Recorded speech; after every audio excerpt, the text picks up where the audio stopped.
오늘 이 아침 하나님의 말씀은 잠언서 31장 1절 또 10절 그리고 31절 이렇게 한 절씩 세 절만 읽도록 하겠습니다. 잠언서 31장 1절 르무엘 왕이 말씀한 바 그의 어머니가 그를 훈계한 잠언이라. 10절을 누가 현숙한 여인을 찾아 얻겠느냐 그의 값은 진주보다 더하니라. 31절 그 손의 열매가 그에게로 돌아갈 것이요 그 행한 일로 말미암아 성문에서 칭찬을 받으리라. 아멘. 아멘. 네, 할렐루야. 오늘 하나님의 말씀을 우리가 그동안에 잠언서 말씀을 중심으로 쭉 읽었는데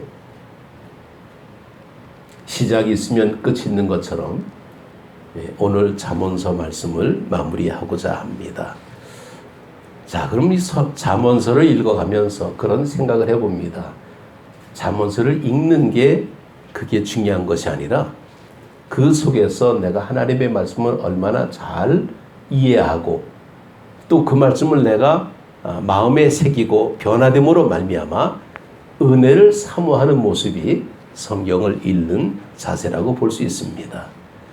자, 그런데 보통 이 결론을 얘기할 때는 참 뭔가 아름다운 모습으로 끝맺음이 되는데 오늘 이 잠언서 31장 마지막 절에는 그 손의 열매가 그에게로 돌아갈 것이요 그러면서 현숙한 여인에 대한 얘기가 마지막으로 나옵니다.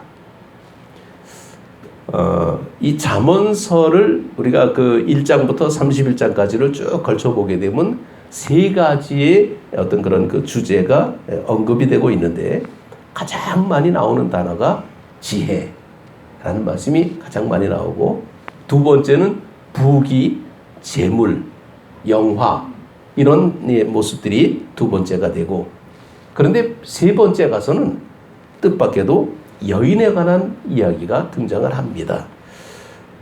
그런데 마지막 장에 나오는 이 여인의 이야기는 보통 여인이 아니라 아주 탁월한 현숙한 여인이라. 그러면 오늘 이 말씀을 보면서 그럼 이 세상의 모든 여인들은 다 이런 여인이 돼야 되냐? 도덕적으로 혹은 윤리적으로 아니면 내면의 아름다움으로 가는 여인에 관한 그런 이야기일까?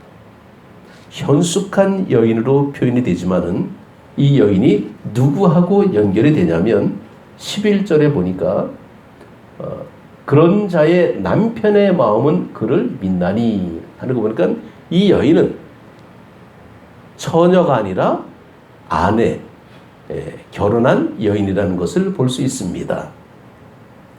그러면 결혼한 여인에 관한 모습을 보니까 남편하고 연결이 되어졌다라는 거죠. 다시 말해서 남편이 바라보는 아내의 모습, 이것이 사실 핵심적인 그런 말씀입니다. 자, 오늘 이 잠언서 말씀을 보면서 지혜의 그 여인을 우리가 찾아보게 되는데 이 결론이 30절에 나오고 있습니다. 고운 것도 거짓되고 아름다운 것도 헛되나 오직 여호와를 경외하는 여자는 칭찬을 받을 것이라.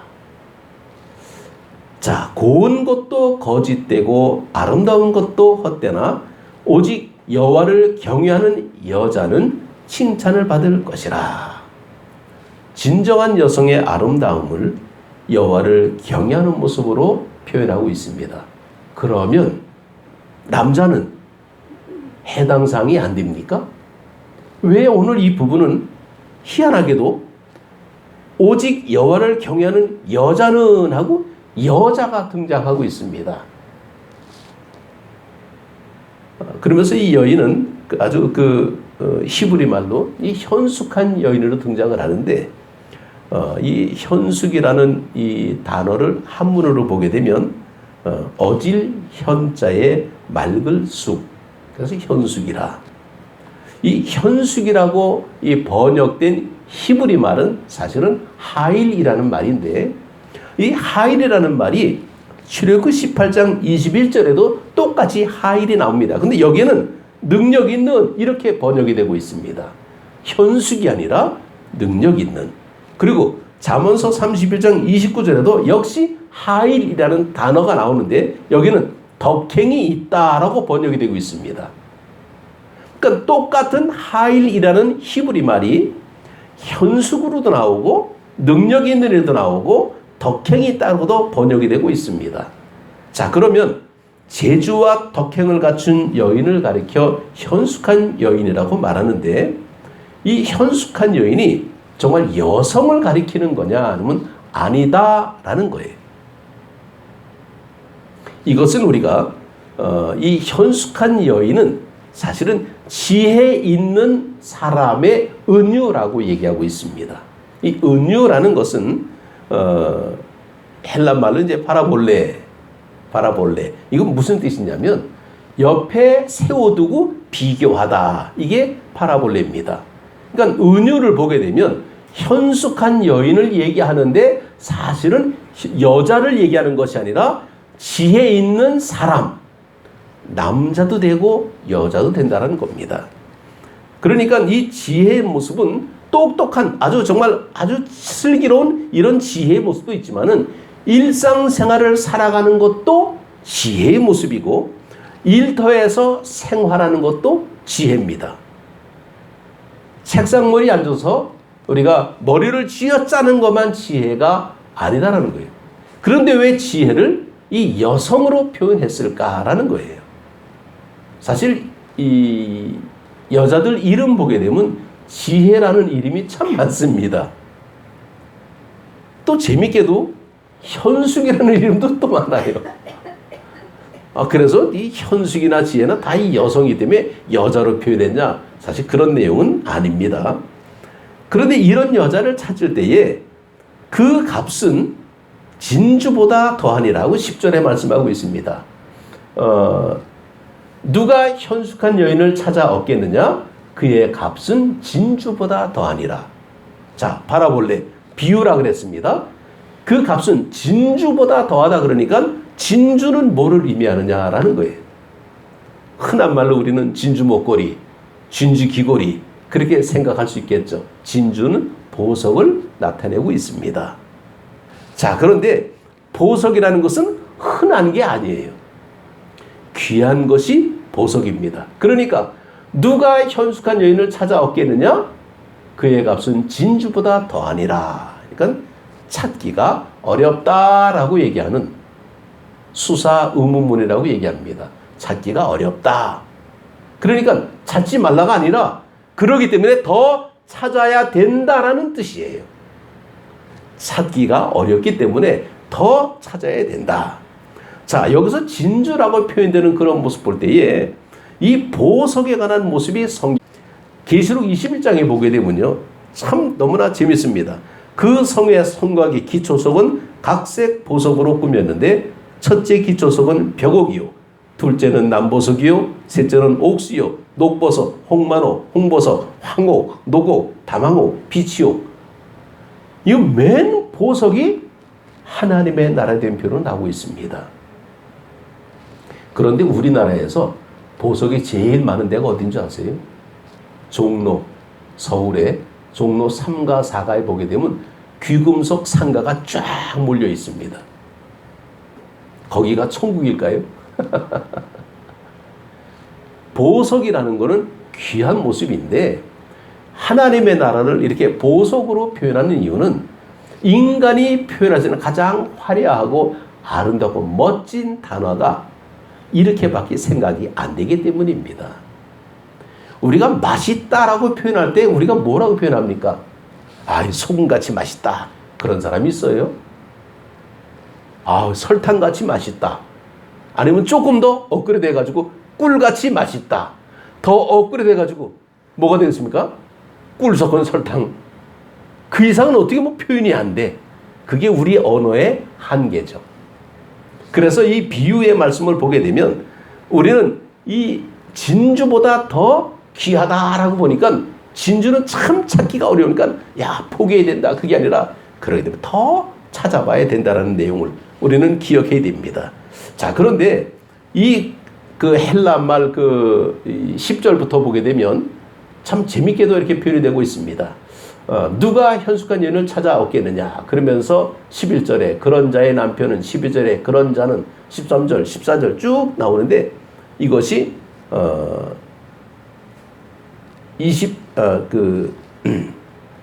31절 마지막까지 이게 히브리 단어가 연결돼서 나오고 있어요. 이거는 이제 히브리 유대인들의 하나의 시의 어떤 형태의 모습인데 히브리 알파벳이 22자입니다. 22자를 맨 앞자에 하나씩 맞춰가지고 음유를 맞춰서 기록한 게 잠언서 31장 10절부터 31절까지라 그럽니다. 근데 우리는 잘 모르죠.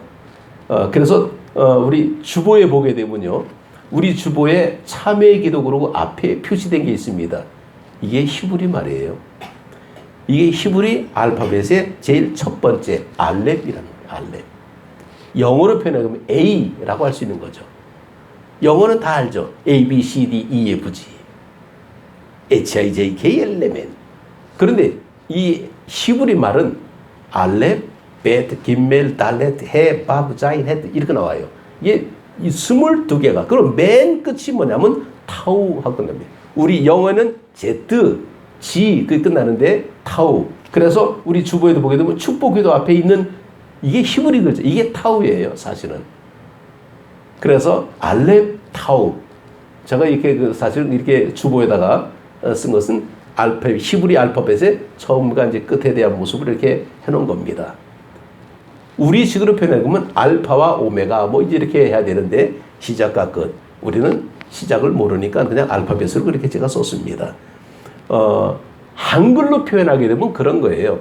가나다라 마바사 이렇게 쭉 그러면 그러면 뭐 가정을 지키는 부인할 또 나라를 생각하는 뭐 이렇게 하면서 다른 사람을 생각해서 라면 먹자 이런 식으로 가나다라 이렇게 첫 자를 따듯이 알렙, 베트, 김멜, 달렛 이런 식으로 쭉 이제 22자로 표현했다 그래가지고 참 재밌게도 특이하다. 이게 잠언의 표현의 모습인데, 자 이스라엘에 한 여인이 있습니다. 부자는 아니지만은 왕한테 굉장히 충성된 남편이 있고 그 남편은 아내를 굉장히 사랑합니다. 성품도 훌륭해요. 그런데 어느 날 이스라엘에 전쟁이 벌어지게 됐을 때 그 훌륭한 남편은 나라를 위해서 아내를 집에 있게 하고 전쟁터로 나갑니다. 그런데 그때 그 사랑하는 남편을 배신해요. 이 여자는 바람을 피웁니다. 사생아까지 났어요. 이스라엘 사람들의 율법의 모습을 보게 되면 상당히 질이 나쁜 여인입니다. 자, 그리고 또 한 명의 여자를 우리가 찾아볼 수 있는데 바로 31장, 잠언 30장에 르무엘 왕이 말씀한 바 곧 그의 어머니가 그를 훈계한 잠언이라. 그러니까 르무엘 왕의 어머니. 여기 이제 31장에 그렇게 나오고 있죠. 바로 이 31장에 나오는 이 여인은 현숙한 여인의 모습입니다. 그래서 이 그 르무엘 왕의 어머니로서 현숙한 여인의 모델인데 자기 식구들의 일을 잘 보살피고 가난한 사람들 많이 도와주고 열심히 일을 하면서 남편과 자녀들에게 칭송을 받는 훌륭한 여자의 모습으로 등장하고 있습니다. 자, 한 여자는 남편을 배신해서 바람 피우고 사생까지 낳고 막 그런 아주 바람둥이 여인인데 또 한 명의 여인은 이 그 르무엘 왕의 어머니 현숙한 여인의 모습으로 나옵니다. 자, 그런데 유대 전승에 의하면 이 현숙한 여인 이 그 르무엘 왕의 어머니가 누구냐? 르무엘을 솔로몬이라고 얘기합니다. 솔로몬이 어릴 때 이름이 르무엘이었어요. 그러면 르무엘 왕의 어머니 누구예요? 밧세바입니다. 아까 바람 피운 여인이 누굽니까? 밧세바였어요. 바람 피운 남자는 누굽니까? 다윗이었죠. 그러니까 다윗과 바람을 피웠던 이 밧세바는 사생아까지 낳지만은 그 아이는 죽죠. 근데 이 뒤에 보게 되면 솔로몬 왕의 어머니는 현숙한 여인의 모습으로 등장하고 있습니다. 똑같은 여인인데 어떻게 이렇게 달라질 수 있을까라는 거예요.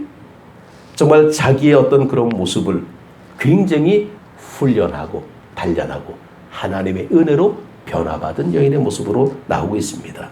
사실 이 밧세바가 나중에 솔로몬이 왕이 될 때에 큰 역할을 합니다. 왜냐하면 그 압살롬이 반역을 일으키잖아요. 다윗 왕한테. 압살롬이 누굽니까? 다윗 아들 중에 가장 똑똑하고 능력 있는 아들이었습니다. 근데 압살롬이 실패했죠. 죽습니다. 근데 그 뒤에 압살롬의 동생 아도니아가 자기가 왕이 되겠다고 선포를 해버립니다.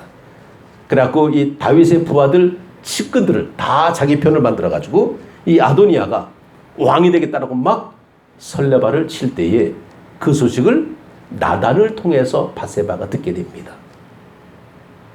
그래서 다윗한테 쫓아가가지고 솔로몬을 왕을 시켜달라고 그렇게 간청을 해서 결국은 솔로몬이 왕이 됩니다. 그러니까 아들을 왕위로 올린 그 역할을 한 용기 있는 여인이 바로 이 밧세바였습니다. 참 굉장히 훌륭한 어떤 역할도 하고 있죠. 그런데 이 밧세바가 하는 그 모습을 보게 되면 이 잠언서 31장에 누가 현숙한 여인을 찾아 얻겠느냐, 이게 솔로몬이 하는 얘기인데 사실은 솔로몬이 누구한테 들은 얘기입니까? 그의 어머니가 그를 훈계한 자문이라. 밧세바가 솔로몬을 그렇게 교육을 시킨 겁니다. 왜 이런 일을 시켰을까? 정말 이 현숙한 여인은 동이 트기도 전에 이른 새벽에 일찍 일어나서 정말 이 어둠의 세력이 물러가는 이 새벽이죠. 이때에 하나님의 일을 감당하는 준비하는 여인의 모습으로 여기 등장하고 있습니다. 그런데 사실 이 솔로몬은 사실 31절까지 다 읽어야 되는데 이제 그걸 읽지 못했습니다. 왜냐하면 이제 너무 길어서 여기 2절에 보게 되면 그런 말씀이 나와요. 내 아들아, 내가 무엇을 말하랴? 내 태에서 난 아들아, 내가 무엇을 말하랴? 소원대로 얻은 아들아, 내가 무엇을 말하랴? 이거 굉장히 강조하는 겁니다. 그러면서 내 힘을 여자들에게 쓰지 말며 왕들을 멸망시키는 일을 행하지 말지어다. 의무해라. 포도주를 마시는 것이 왕들에게 마땅하지 아니하고 왕들에게 마땅하지 아니하며 독주를 찾는 것이 주권자들에게 마땅하지 않도다. 이 밧세바가 솔로몬을 그렇게 야단치는 거예요, 사실은. 우리가 이제 성경을 보게 되면 열왕기상 11장에 보게 되면 솔로몬이 이런 내용이 나옵니다. 솔로몬이 바로의 딸 외에 이방의 많은 여인을 사랑하였으니 곧 모압과 암몬과 에돔과 시돈과 헷 여인이라. 왕은 후궁이 700이요 첩이 300이요 그의 여인들이 왕의 마음을 돌아서게 하였더라. 1000명이 넘는 거죠. 700, 300 그냥 후궁이 700. 완전히 그냥 이 솔로몬은 정말 부귀영화를 엄청나게 누린 사람의 모습입니다. 그래서 경계하라는 이 말씀의 모습이 내 힘을 여자들에게 쓰지 말며 왕들을 멸망시키는 일을 행하지 말라. 이렇게 야단을 치는 거예요. 그런데 이런 경우의 모습을 사도 바울은 어떻게 표현하냐면 술 취하지 말라. 이는 방탕한 것이니 오직 성령으로 충만함을 받으라. 에베소 5장 18절에 그렇게 말씀하고 있습니다. 이것을 현대 성경, 요즘 말로 이렇게 번역한 성경 보게 되면 술에 취해 살지 마십시오. 그 길에는 많은 악이 숨어 있습니다. 그보다 성령에 취하여 성령의 지배를 받으십시오.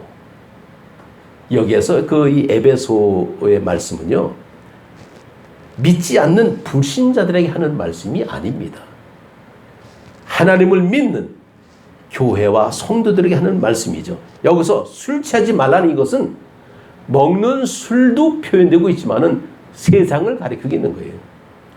솔로몬에게 네 힘을 여자에게 쓰지 말라. 포도주를 마시지 말라. 이 술과 여자를 조심하라. 이거는 바로 뭐냐면 세상을 조심하라라는 겁니다. 이 세상은 그렇게 만만치가 않다라는 거예요. 모든 것이 다 술과 여자, 돈 아닙니까? 다 얽혀 있는 그런 부분들을 우리가 볼 수 있죠. 그래서 이 잠언의 말씀을 보게 되면 결론의 모습이 뭐냐? 현숙한 여인이 아니라 지혜 있는 사람들은 이 세상을 바라보지 말라라는 거예요. 이 말씀을 우리가 잠언서를 계속 우리에게 이제 말씀하고 있는 겁니다. 그런데 오직 성령의 충만을 받아라는 이 말씀이 헬라 말로 보게 되면요, 이게 현재 시제. 그럼 현재 시라는 것은 뭐냐면 한 번만 받고 땡, 배불러 그리고 끝나는 것이 아니라 돌아서면 또 배고픈 거예요. 계속해서 성령 충만함을 받아라는 겁니다. 자, 자동차를 운전하다 보게 되면 타이어에 이상이 생기는 경우가 있죠. 근데 심각한 고장이 아닌 경우는 핸들이 좀 뭐 흔들리든지 아니면 좀 소음이 나든지 뭔가 좀 찝찝해, 이상해. 그런데 운전하면서 뭐 괜찮겠지 그러고 다니면요 큰일 납니다. 빨리 카센터를 가가지고 점검을 해봐야 돼요. 이거 핸들이 떨립니다. 뒤에서 소리가 납니다. 보니까 펑크가 났든지 아니면 뭐 유격이 생겼든지 뭔가 문제가 있다라는 거죠. 그냥 모르고 달리면 치명적인 사고를 일으킬 수 있는 것처럼 그리스도인들의 영적 생활에도 우리가 준비해야 될 것이 있다라는 겁니다. 그래서 잠언서는 시작과 끝을 우리가 이렇게 말씀하고 있습니다. 잠언서 1장 7절에 보게 되면 여호와를 경외하는 것이 지혜의 근본이거늘 미련한 자는 지혜와 훈계를 멸시하느니라. 이게 시작입니다. 그런데 잠언서 9장 10절에 보게 되면 여호와를 경외하는 것이 지혜의 근본이요 거룩하신 자를 아는 것이 명철이니라. 이 말씀이 또 반복되고 나오고 있습니다. 그러면서 현숙한 여인을 찾는 자가 어디 있겠느냐. 그 값은 진주보다 더하니라. 믿음 생활하기가 쉽지 않다라는 거예요. 그래서 쉽지 않으니까 포기하고 막 살아라 그런 내용이 아니라 그러기 때문에 더 열심히 세상을 경계하면서 믿음 생활을 해야 된다라는 것이 잠언의 말씀입니다. 이게 솔로몬이 그의 자녀들과 후손들에게 하는 말씀인데 사실은 이것이 옛날 구약의 말씀이거든 오늘 현 시대 살아가는 우리들에게 주시는 동일한 말씀의 의미입니다. 우리는 이 말씀을 붙들면서 하나님 앞에 기도할 때에 이 여인은 남편과 관계가 돼 있구나. 이 현숙한 여인이. 그러면 남편에 대한 모습을 찾아보게 되면요. 이스라엘은 이 남자와 여자, 아버지와 아들 이런 관계로 하나님과의 관계를 표현한 게 참 많이 등장합니다. 이사야 54장 5절에도 이는 너를 지으시니가 내 남편이시라. 그의 이름은 만군의 여호와시며 내 구속자는 이스라엘의 거룩한 자시라. 그는 온 땅의 하나님이라 일컬음을 받으실 것이라. 여기에서 하나님이 우리를 가리켜서 아주 밀도 있는 관계로 설명하면서 너를 지으시니까 내 남편이라 이렇게 표현하죠. 하나님이 우리 남편이래. 그 우리가 뭡니까? 하나님의 아내의 모습으로 은유, 비유가 된다는 겁니다. 또 예레미야 3장 14절을 보게 되면 여호와의 말씀이니라 배역한 자식들아 돌아오라. 나는 너희 남편임이라. 내가 너희를 성읍에서 하나와 족속 중에서 둘을 택하여 너희를 시온으로 데려오겠고. 역시 하나님께서는 남편의 관계. 그러면 아내는 뭘 의미하느냐? 아내는 남편이 바라보는 시각이 있다라는 거예요. 그 아내의 시각이 바로 교회를 가리키고 있습니다. 그래서 우리는 에베소 5장 24절 25절을 보게 되면 그러나 교회가 그리스도에게 하듯 아내들도 범사에 자기 남편에게 복종할지니라. 남편들아 아내 사랑을 그리스도께서 교회를 사랑하시고 그 교회를 위해서 자신을 주신같이 하라. 바로 교회가 우리의 모습이 된다는 겁니다. 그리스도가 교회를 사랑하지 정말 남편이 아내를 사랑한 것 같이. 그러니까 현숙한 여인은 뭡니까? 하나님의 사랑을 받으려면 현숙해야 된다는, 지혜 있어야 된다는 겁니다. 지혜를 우리가 뭐를 얘기합니까? 여호와를 경외하는 것이 지혜의 근본이라. 하나님을 잘 믿는 것이 우리 믿음 생활의 큰 축복임을 말씀하고 있습니다. 이게 잠언이에요. 이 잠언의 말씀을 우리는 인간의 본분이라 이렇게 말할 수 있습니다. 오늘 이 말씀을 우리가 하나님 앞에 드리면서 제가 잠언을 마치고자 합니다. 현숙한 여인을 누가 찾겠느냐? 지혜로운 사람을 누가 찾겠느냐? 진주보다 더 아니라. 그러나 우리는 포기하는 것이 아니라 밭에 감추인 보화를 찾는 심정으로 하나님 앞에 열심히 믿음으로 살면서 이 세상에 술 취하지 말고 이 세상을 바라보지 말고 하나님 나라를 바라보면서 영원한 천국을 꿈꾸면서 믿음으로 나아가는 우리 모두가 되시기를 주님 이름으로 축복합니다. 기도드리겠습니다.